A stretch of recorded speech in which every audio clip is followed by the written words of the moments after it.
복음서를 그 이야기책 정도로 생각하는 때가 많이 있었어요. 저 역시 그랬습니다. 아, 예수님이 이렇게 사셨구나. 그런 책으로만 생각했습니다. 하지만 복음서는 굉장히 중요한 것이죠.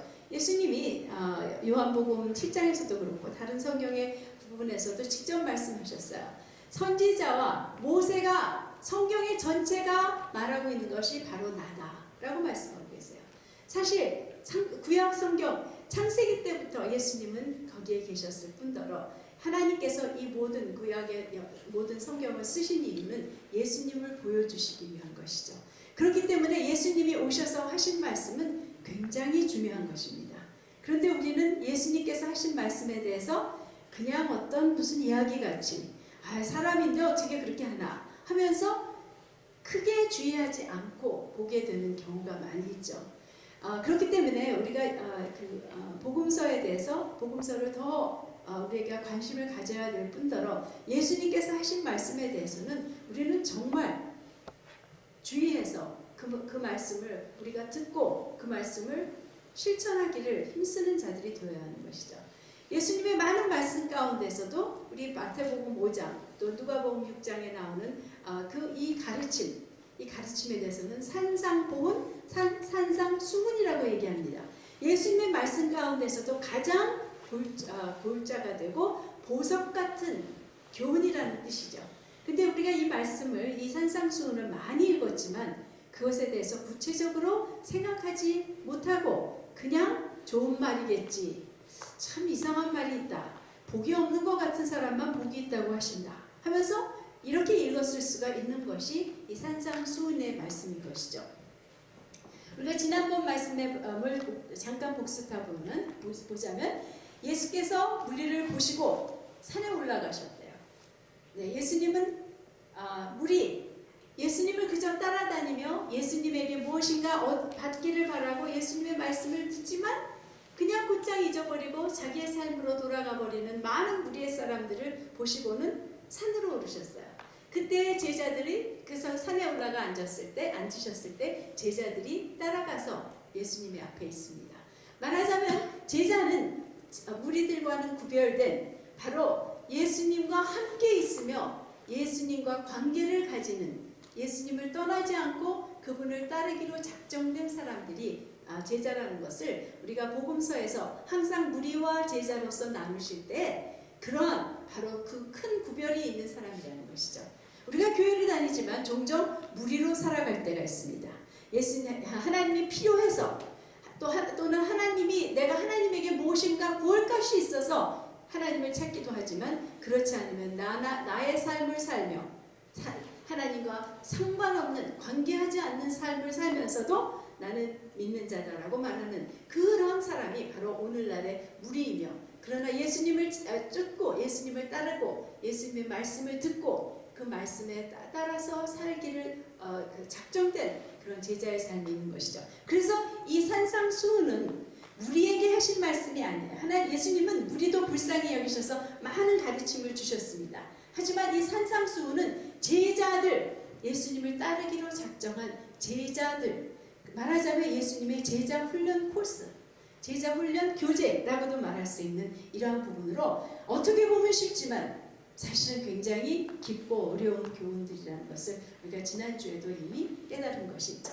잠깐 빨리 보시자면 예수님께서 가르치시기 시작하셨습니다. 그랬을 때 네 가지 복을 우리가 지난주에 했는데요. 첫 번째는 심령이 가난한 자, 두 번째는 애통하는 자, 세 번째는 온유한 자, 네 번째는 의에 줄이고 목마른 자였습니다. 심령이 가난하던 the poor in the spirit, 영혼이 가난한 자라는 것은 바로 하나님으로부터 하나님만이 채울 수 있는 자기 영혼 안에 가난함을, 공허함을 깨닫고 하나님을 구하고 찾는 자들이 심령이 가난한 자라는 것을 우리가 얘기했죠. 그때 하나님은 그들이 복이 있다고, 그들이 하나님의 나라, 천국을 갖게 될 것이라고 말씀하셨습니다. 복이 있다라는 말은 우리가 지난주에 얘기했지만 그리스 원어로 말하면 행복하다는 뜻입니다. 그렇기 때문에 심령이 가난한 자는 행복해요. 왜냐하면 천국을 갔기 때문입니다. 거기에서의 천국은 우리가 죽으면 가게 되는 죽고 나서 하나님 앞에 하나님 나라에 가는 그 천국을 의미하는 것이 아니라 이미 이 땅에 임한 하나님의 나라, 예수님이 왕으로 오셨기 때문에 보이지 않는 하나님의 나라, 여기 있다 저기 있다 할 수는 없으나 우리의 마음 가운데 당신의 통치와 당신의 다스림으로 임한 그 나라를 살 수 있는 사람들이 심령이 가난한 자라는 것이죠. 그렇기 때문에 심령의 가난함은 굉장히 큰 복인 것입니다. 그리고 두 번째로 애통하는 자는 복이 있다고 했어요. 뭐에 대해서 애통하는 것입니까? 물론 사람이 죽거나 큰 상실이 있을 때 우리는 애통합니다. 그들이 하나님께 구할 때도 하나님은 하나님의 위로가 약속이 되어 있죠. 하지만 여기서의 애통함이라는 것은 죄에 대한 애통함입니다.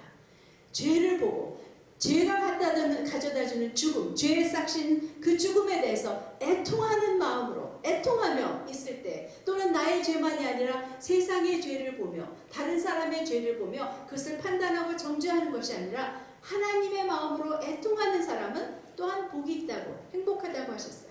왜냐하면 그 사람은 하나님의 위로를 받을 것이기 때문에. 또 온유한 자는 복이 있다고 하셨습니다. 무엇입니까? gentle는 humble, 온유하고 겸손은 거의 같은 말이라고, 같은 말로 성경에 쓰인다고 했죠. 또 같은 뜻입니다. 무엇이냐면 바로 이렇게 하나님 앞에 심령이 가난한 자로 나가서 하나님을 구하고 또 그 하나님 앞에서 죄를 깨닫고 죄에 대해서 애통하는 깨어진 마음을 가지고 있는 사람은 온유한 사람이 될 수밖에 없어요.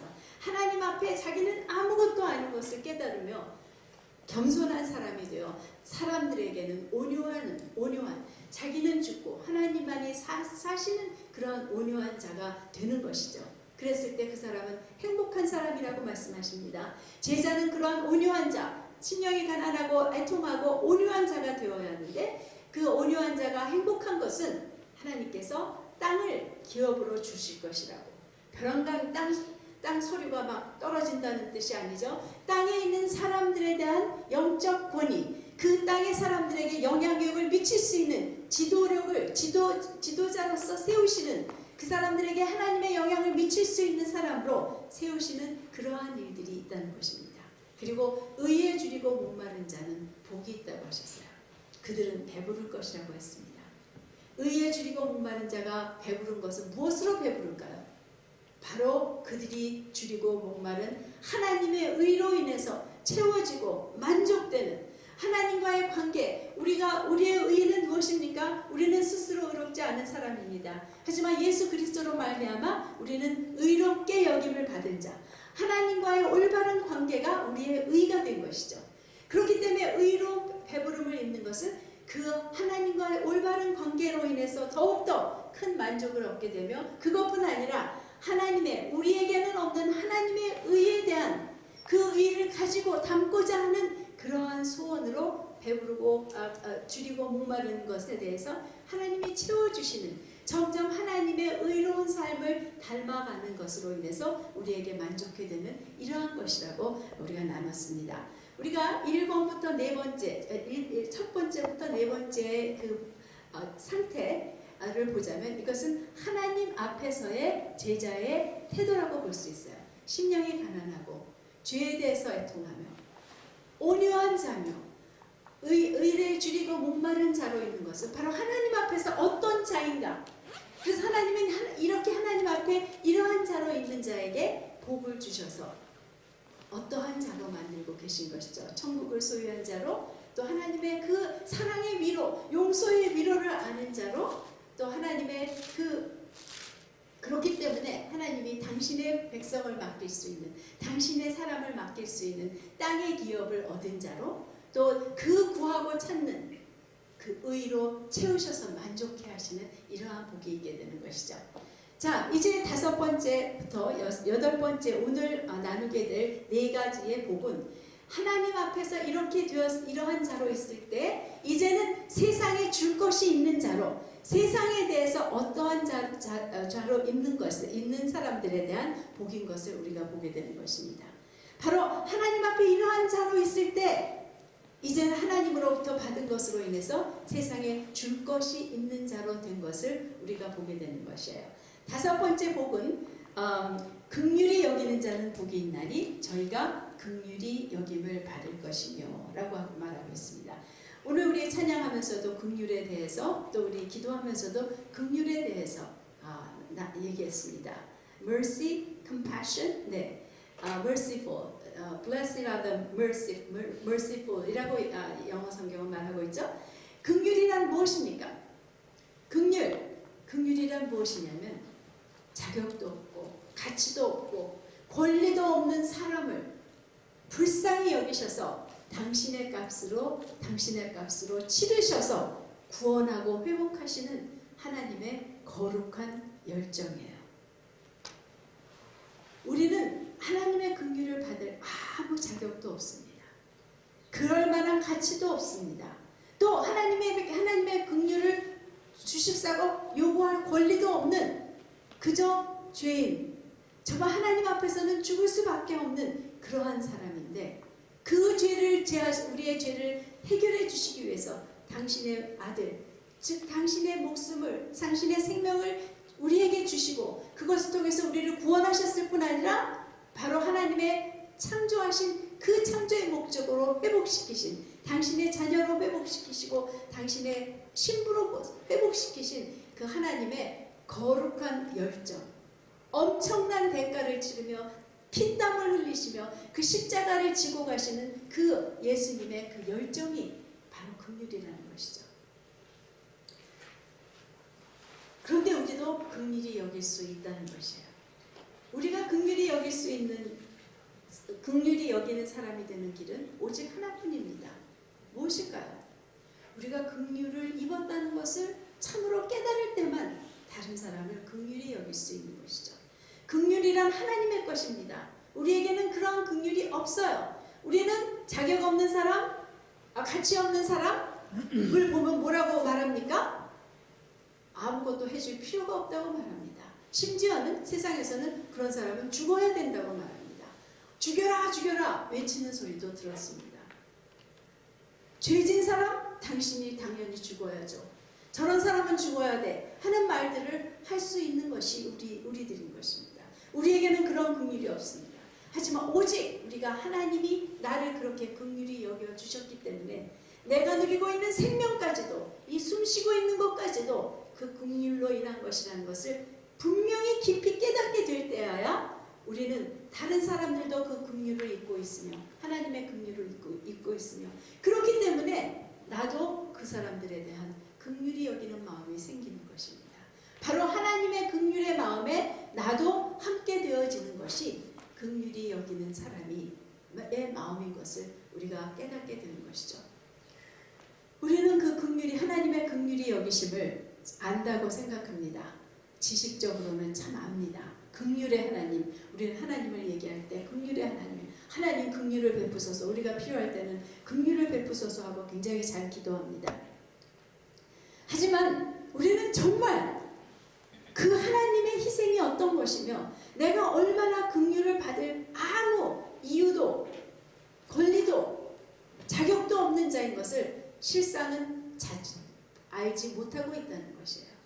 오직 그것을 알 수 있는 것은 바로 그 하나님 앞에서, 그 바로 하나님의 왕 되신 그 나라에서 그 하나님의 너무나도 놀라운 영광을 보며 그분의 아름다우신가 위대하신가, 너무나 세상과는 다르신, 너무나 멀지만 너무나도 친절하신 그 하나님을 우리가 점점 배울 때 그 하나님에 비하여 그 하나님 앞에서 내가 얼마나 가치 없고 얼마나 자격 없는 자인지, 아무 권리도 없는 정말 진토에 불과한 것을 깨달을 때 내가 받은 긍휼이 무엇인지를 참으로 알게 되는 것이죠. 참으로 알게 되는 것입니다. 말하자면 심령이 가난한 자로 내가 하나님이 필요한 자가 되어 하나님 앞에 있어서 그분이 나에게 긍휼로 허락해 주신 그 하나님의 나라에 들어가 그 하나님의 나라의 영광과 그 왕이신 하나님의 영광을 보게 될 때에는, 깨닫게 될 때에는, 점점 그것을 알아갈 때에는 내가 크나큰 진정한 긍휼이 무엇인지, 그 크나큰 긍휼을 받았다는 사람인 것을 깨닫게 되며 그 긍휼로 다른 사람도 긍휼히 여길 수 있게 되는 그 사람이라는 것입니다. 제가 팔복을 공부하면서 이 팔복이 두 가지로 나뉘어져 있다는 것뿐 아니라 하나님 앞에서의 자세, 나머지 네 개는 네 개는 세상에 대한 자세, 이렇게 두 가지로 나눠 있다는 것을 볼 뿐 아니라 짝을 지어서 있다는 것을 보게 되었어요. 심령이 가난한 자가 긍휼히 여기는 사람이 되는구나. 왜냐하면 바로 하나님이 주신 그 한 천국에서 하나님의 그 영광을 보기 때문에 우리가 갖고 있는 모든 것은 아무 자격 없는 긍휼일 뿐이라는 것을 보게 되기 때문에 그렇게 우리가 긍휼히 여김을 받고 그래서 다른 사람을 긍휼히 여길 수 있게 되는구나를 보게 되었습니다. 네, 그래서 이렇게 긍휼히 여길 때 사실은 저 역시 긍휼히 여기는 것에 대해서 정말 조금씩 배우기 시작했습니다. 이전에는 말로만 하나님은 긍휼하시다. 하지만 내가 가치 없는 자, 정말 죄인, 권리 없는 자, 자격 없는 자들을 보면 긍휼을 받을 자라고 생각하지 못했던 때가 너무나도 많았던 것이죠. 하지만 하나님의 긍휼을 조금씩 알기 시작하면서 다른 사람을 긍휼을 배우기 시작한 것이에요. 긍휼한 마음이 생기며 긍휼의 눈물이 조금씩 제 안에도 있게 되었습니다. 하지만 저의 긍휼은 아직도 너무 작은 것이에요. 세상 말로 하면 아주 알량한 긍휼입니다. 그런데 이러한 긍휼까지도 하나님이 긍휼히 여기는 자에게는 무슨 복을 주신대요? 긍휼히 여김을 받을 것이에요. 바로 하나님의 그 온전하고 그 크신 놀라운 긍휼이 내게 계속해서 있게 된다는 것이에요. 여러분, 우리가 하나님께 구원을 받았다고 이제 긍휼을 더 이상 받을 필요가 없는 사람입니까? 아니죠. 우리는 매일매일 우리에게 다가오는 도전들과 우리에게 있는 문제와 고통들 가운데, 좋은 상황 가운데서도 우리가 하나님의 긍휼이 없으면 죄에 빠지고 낭망에 빠질 수밖에 없는 이러한 자인 것입니다. 우리는 매일매일 우리의 기도는 긍휼히 여겨 주시옵소서 일 뿐인 것이죠. 바로 그러한 하나님의 우리에게 필요한 모든 것을 주시는 그 하나님의 긍휼이 여기서 다른 사람과 세상을 긍휼히 여기는 자에게 하나님께서 상으로 주시는 그러한 것이라는 것을 우리가 볼 때 참으로 우리는 긍휼히 여기는 자가 되기를 소원하고 기도할 필요가 있는 것입니다. 이것은 참으로 하나님의 방법이에요. 우리가 하나님의 긍휼을 입어서 다른 사람을 긍휼히 여기기 시작합니다. 그럼 하나님은 더 당신의 그 완전한 긍휼을 우리에게 계속해서 부어주십니다. 그러면 어떻게 되나요? 나는 좀 더 다른 사람을 긍휼히 여기는 사람이 되어갑니다. 그러면 또 이렇게 조금 더 긍휼히 여기는 나에게 하나님은 더 많은 긍휼을 또 베푸시는 것이죠. 그래서 저는 또 그 긍휼을 경험하였기에 다른 사람들을 이제는 점점 더 긍휼히 여기며 그들을 위해서 함께 울 수 있는 이러한 자들이 되어가는 것. 그래서 하나님의 긍휼이 임하고 더 긍휼히 여기는 자가 되고 또 하나님의 긍휼이 임하는 하나님의 이러한 우리로 하여금 하나님의 긍휼을 갖게 하시고 그 긍휼이 우리를 통해서 세상에 흘러나가게 하시는 하나님의 놀라운 길인 것을 우리가 보게 되는 것이죠. 긍휼히 여기는 자는 복이 있는 사람입니다. 행복한 사람입니다. 하나님의 그 긍휼을 매일매일 더 경험하기 때문이죠. 자, 이제 6번째 복 무엇입니까? 마음이 청결한 자는 복이 있나니 저희가 하나님을 볼 것이요. 네, 하나님의 그 pure heart, pure heart, 청결한 마음을 가진 사람은 복이 있대요. 마음이 청결하다. 마음이 청결하기 때문에 복을 받을 것이다. The pure in heart. 네, 마음이 청결하다는 것은 무엇의 반대입니까? 마음이 부정한 것이죠. 우리의 마음을 부정하게 하는 것은 무엇입니까? 한 가지입니다. 죄이죠. 죄는 우리의 마음을 부정하게 합니다.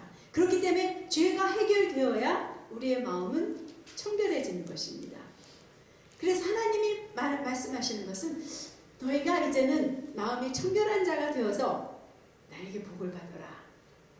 제자들은 마음이 청결해야 된다. 그래서 우리는 죄에 대해서 우리는 잘 알고 있습니다. 하지만 이것은 또 두 번째 우리가 지난주에 나눴던 두 번째 복과 연결되어 있는 것이죠. 두 번째 복은 무엇이었습니까? 애통하는 자는 복이 있나니 저희가 위로를 받을 것이며 라고 말씀하셨습니다. 우리가 죄에 대해서 애통하는 마음이 있어야 하는 것이죠. 죄가 죄인 것을 보며 죄를 하나님의 눈으로 볼 때 우리는 하나님이 우리의 죄에 대해서 가지고 계신 애통을 내가 느낄 수 있으며 그렇게 죄를 애통할 때 죄를 떠나게 되는 것이며 또한 하나님의 위로가 그 사랑과 용서의 위로가 우리로 하여금 만족해 하시는 그러한 복이 있게 되는 것입니다. 그래서 바로 제자들은 죄 사함을 받으며 청결함을 얻는 사람이라는 것이에요. 그런데 제자들의 삶, 우리의 삶 가운데에서 해결되어야 되는 근본적인 죄들은 많지만 어떤 죄성들이 여러 가지 죄를 만들고 있는 것들이 있습니다. 이 몇 가지를 보며 우리의 마음을 좀 살펴보는 시간을 갖기를 원합니다. 먼저는 이기심입니다. 오늘 기도하면서도 우리가 이기적인 것에 대해서 이야기했죠. 우리는 참 이기적인 것이 많기 때문에 마땅히 해야 할 일들을 하지 않고 하지 말아야 할 일들을 하는 사람들입니다. 어떤 사람이 그랬어요. 그 죄라는 것을 영어로 쓰면 스펠링이 어떻게 됩니까? S-I-N 그렇죠? 그런데 작은 S와 N 사이에 큰 I를 두는 것입니다. 그분의 이야기는 뭐냐면 동서남북 대표하는 북과 남 사이에 큰 내가 있다는 것이에요. 말하자면 온 세상의 중심에 내가 있기 때문에 바로 모든 죄가 거기에서 나온다는 것이에요. 나를 위해서 하는 죄들 얼마나 많습니까? 나를 위해서 하지 않는 죄들 얼마나 많이 있습니까?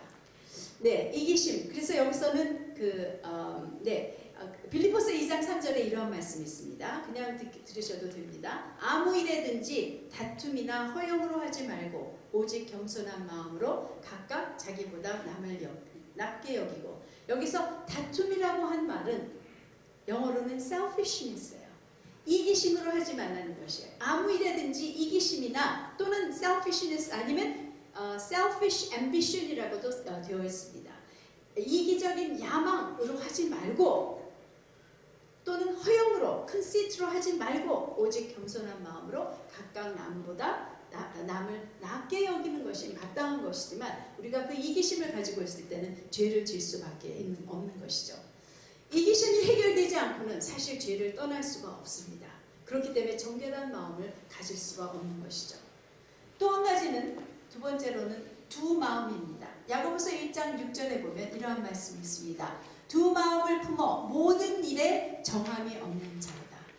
두 마음을 품으면 어떤 것에든지 어떤 일에든지 정함이 없이 이리저리 왔다 갔다 할 수밖에 없다는 것이에요. 여기서 말하는 두 마음은 어떤 마음인가요? 바로 하나님과 세상에 대한 두 마음, 갈라져 있는 마음이 있죠. 내가 하나님을 믿는다고 하면서도 여전히 세상의 마음을 두고 있는 이 상태가 두 마음인 것입니다. 거룩하신 하나님과 부정한 세상 두 개를 같이 소유하고 있는 상태. 이때는 결코 거룩해질 수 없이 부정함 가운데서 죄를 범할 수밖에 없는 것입니다.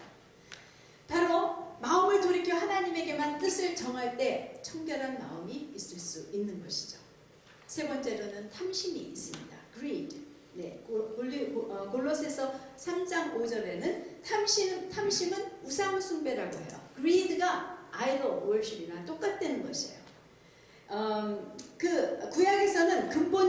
구약에서의 근본적인 죄는 무엇입니까? 이스라엘 백성의 끊임없이 지었던 죄는 무엇입니까? 우상 숭배였어요. 하나님을 섬겨야 되는데 하나님을 섬긴다고 하며 마음은 우상을 섬기고 성전 안에까지 우상을 지어다놓는 것이 에스겔서에 보면 있는 것을 봅니다.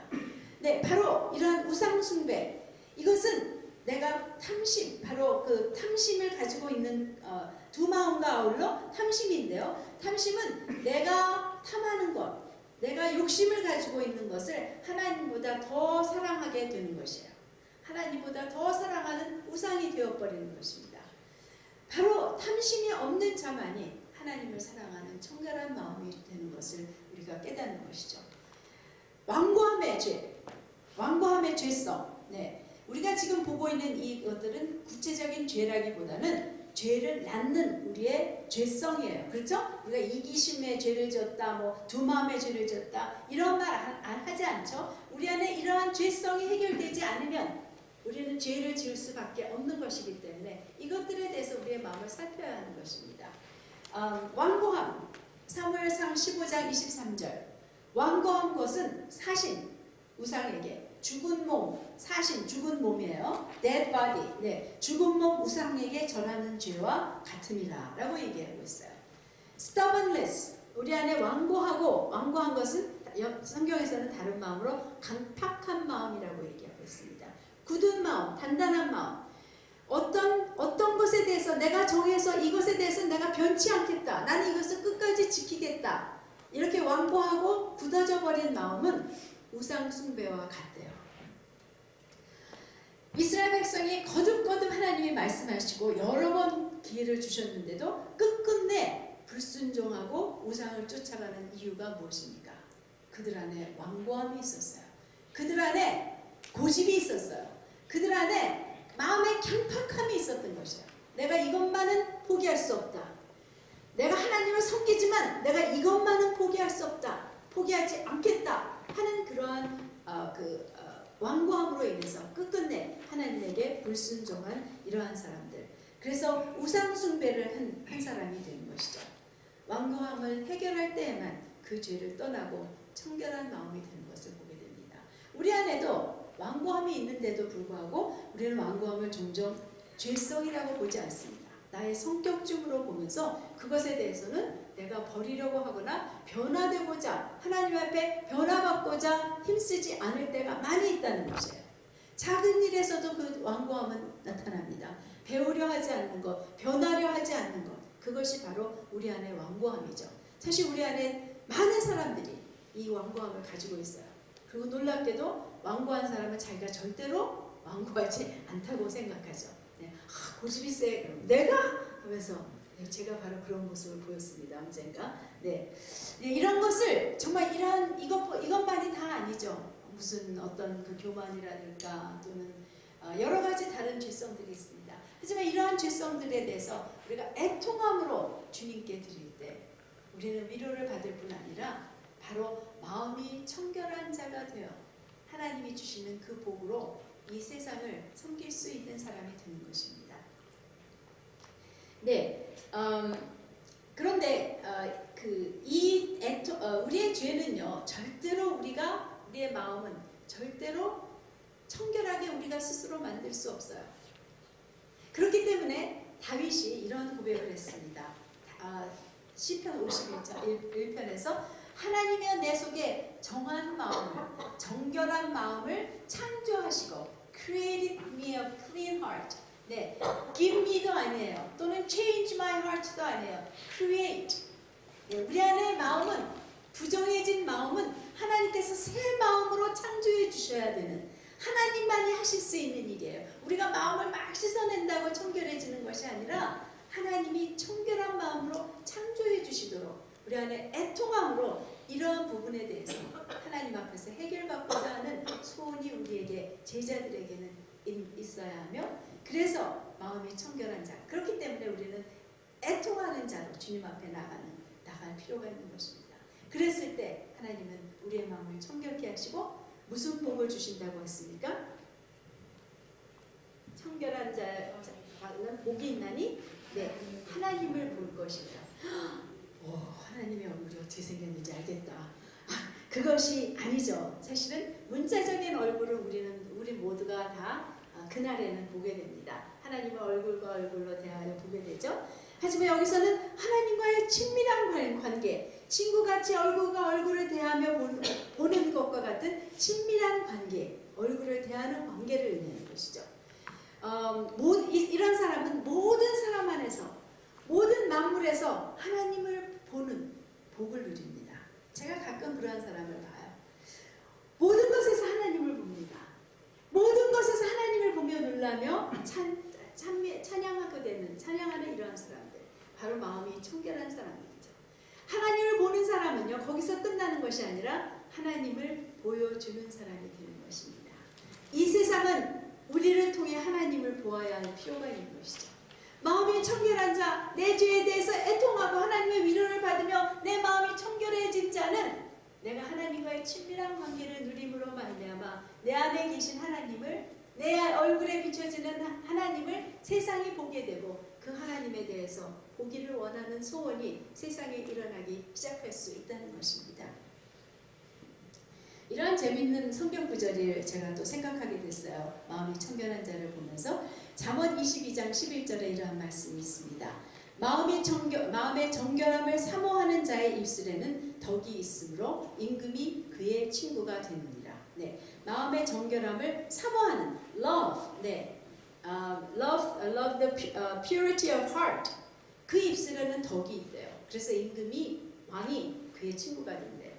죄를 해결하며 마음이 정결하게 되기를 사모할 때 사실은 제일 먼저 그 입술에서, 그 말에서 마음의 정결함이 드러난다는 것을, 이것을 통해서도 우리가 보게 됩니다. 그래서 덕 있는 말, 은혜로운 말, 우리의 언어가 언어 생활이 달라진다는 것이죠.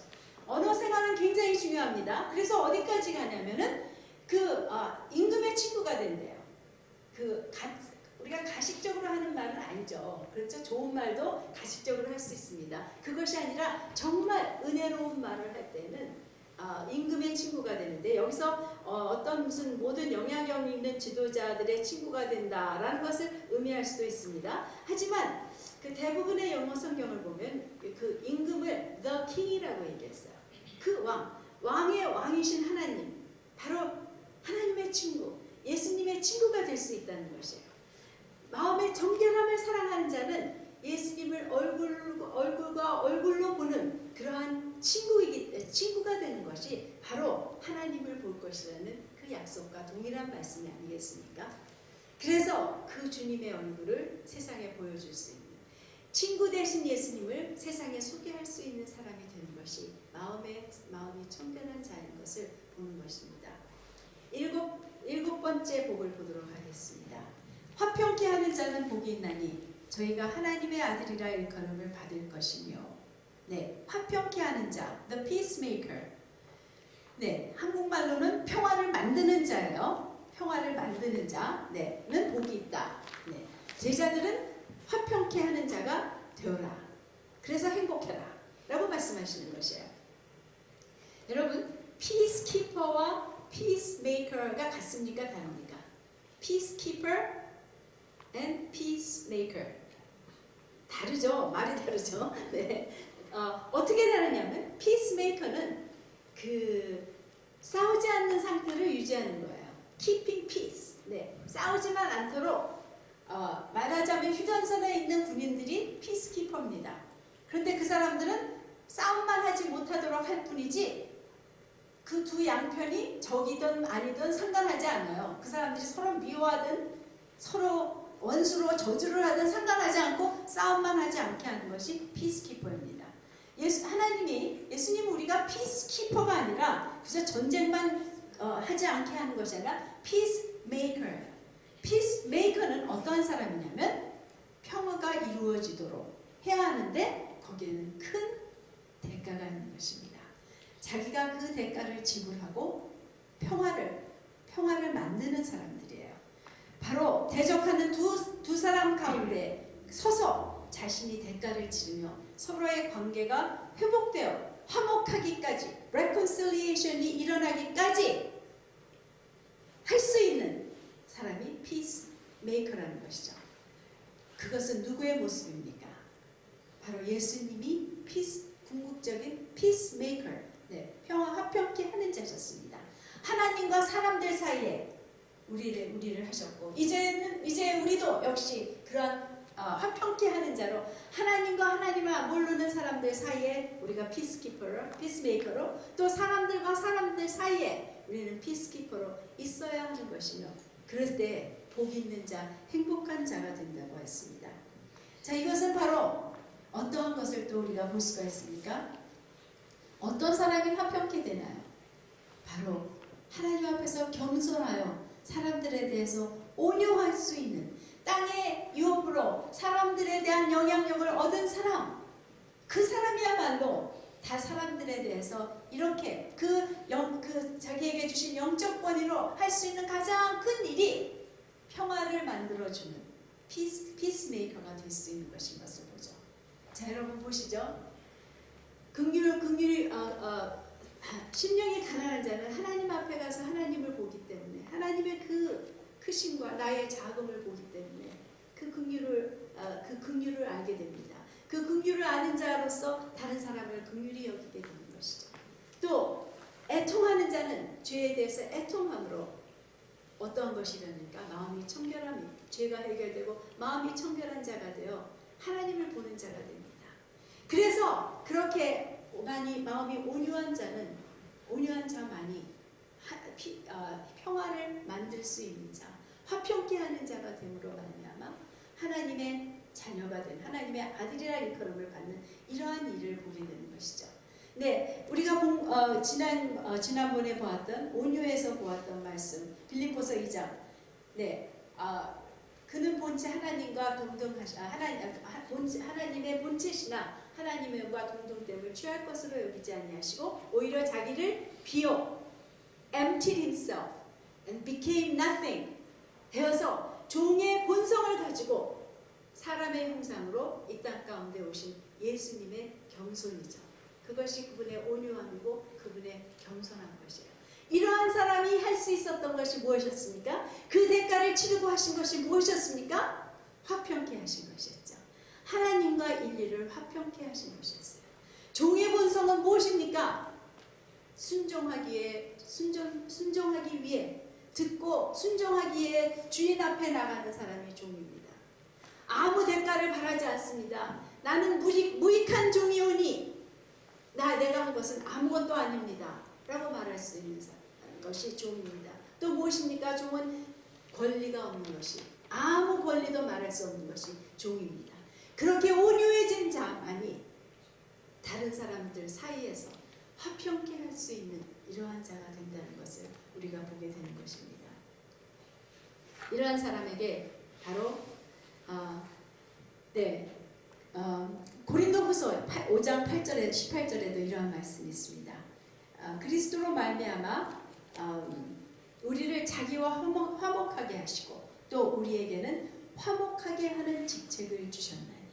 네, 바로 먼저는 우리 자신이 하나님과 화목해 되어 예수를 쫓는 제자가 되었죠.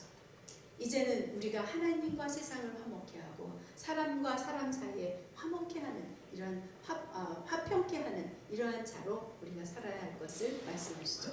약속된 복은 하나님의 아들이라 일컬음을 받는 것이에요. 네, 바로 예수님과 동등한 자녀로 일컬음을 받는다는 것이에요. 이것은 누가 무슨 명찰을 달아줘서 하나님의 딸, 하나님의 아들 이렇게 불림을 받는다는 어떤 자격증을 받는다 이러한 것이 아니죠. 하나님의 자녀다운 삶을 살게 된다는 것이에요. 그래서 아버지의 모습을 우리가 우리의 삶 가운데 보여줄 수 있는, 우리 아버지는 이렇다라고 보여줄 수 있는 이러한 자녀다운, 하나님의 딸다운, 하나님의 아들다운 삶을 살 수 있는 사람이 바로 화평케 하는 자라는 것입니다. 네, 거룩하신 하나님의 그 거룩하심을 닮아서 그것은 바로 그 거룩하심 때문에 이 세상과는 구별된 다른 삶을 사는 그러한 모습이기도 한 것입니다. 바로 저 사람은 좀 달라. 하나님의 자녀이기 때문인 거야. 거룩하신 하나님 아버지를 닮았기 때문에 거룩하다. 우리의 거룩함은 무엇입니까? 세상과 구별된 것이에요. Set aside, 네, separate from the world. 그렇기 때문에 우리의 거룩함을 이 세상에 살지만 세상과는 구별된 wonderfully different. 그냥 구별됐기 때문에 이상하기만 한 사람이 아니라 구별되어 아주 놀랍고 선하게 다른 삶을 살 때 하나님의 아들이라 일컬음을 받는 것이죠. 우리가 사실 하나님을 아버지라고 부르면서 하나님 자녀답다, 과연 세상과는 다르다 라고 인정받지 못한다면 참 슬픈 일입니다. 그리고 이런 인정, 하나님의 아들이다, 하나님의 딸이다 라고 불림을 받는 것은 우리에게 상당히 중요합니다. 왜냐하면 교회가 세상을 조롱하고 오히려 예수님에게 욕이 되게 하는 이유가 무엇입니까? 우리는 하나님의 자녀라고 부르며 하나님을 아버지 아버지 하고 있지만 우리의 삶과 우리의 말은 굉장히 다르기 때문이죠. 조금도 세상과 다르지 못하기 때문에 세상은 오히려 우리를 보고 세상보다도 못하다고 말하는 것입니다. 네, 마지막 8번째 복입니다. 의를 위하여 핍박을 받는 자는 복이 있나니 천국이 저희 것입니다. 이게 제일 복 같지 않은 복이죠. 그렇죠? 의를 위하여 핍박을 받는 자가 복이 있대요. 그런데 우선 여기서 보면 의를 위하여 핍박을 받는 자래요.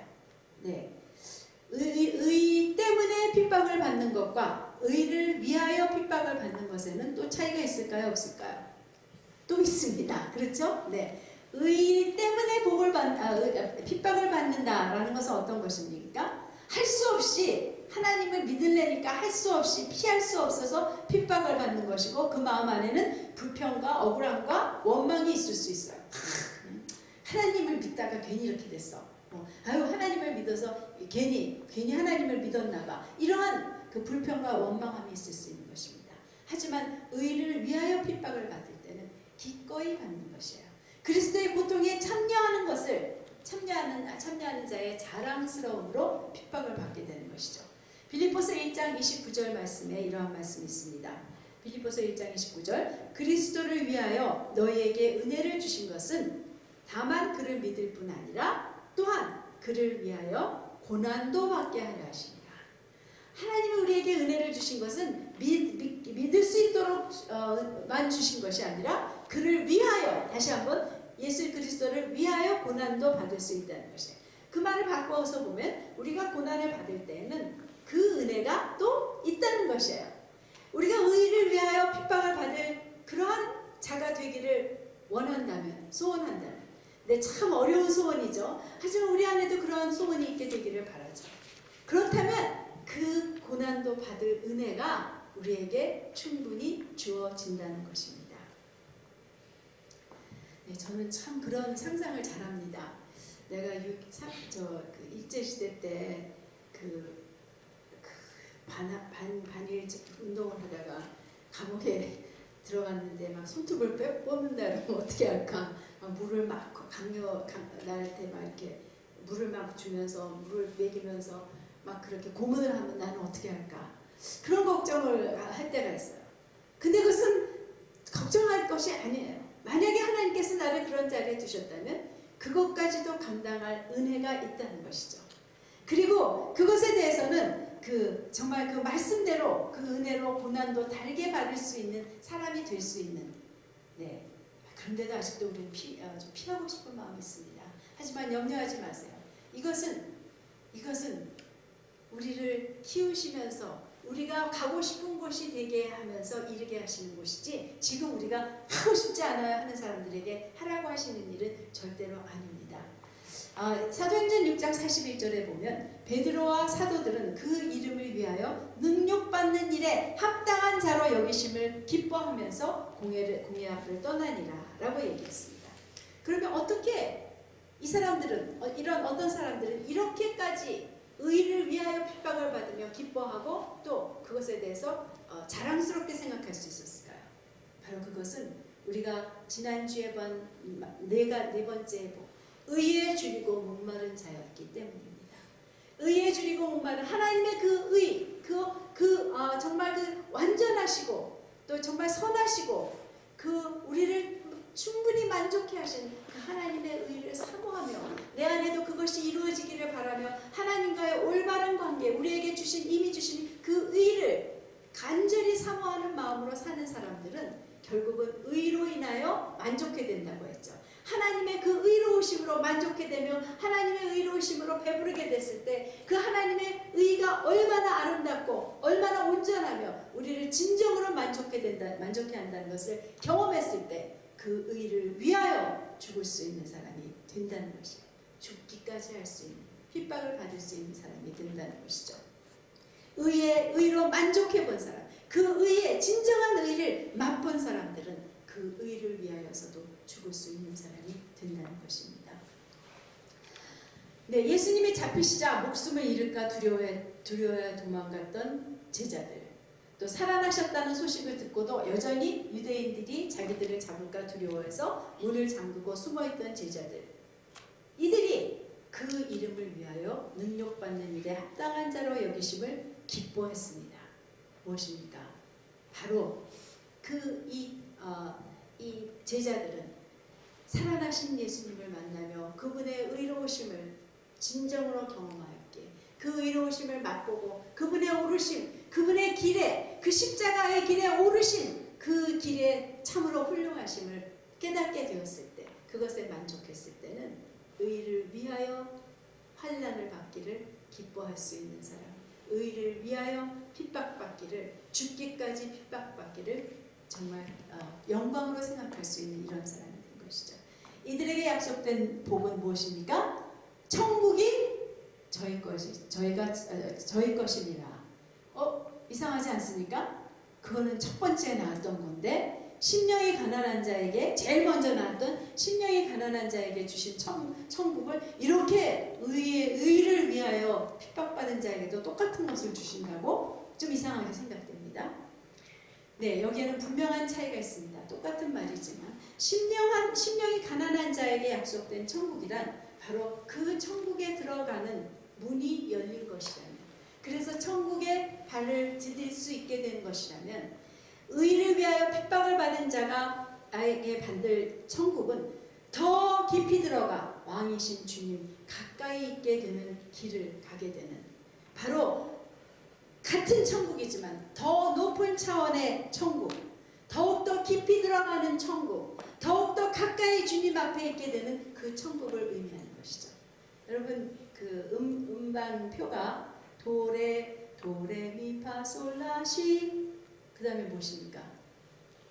모르세요? 도. 네, 맞습니다. 바로 도레미파솔라시 도. 똑같은 도지만 이것은 다른 도예요. 그리고 그 도는 거기서 끝나지 않습니다.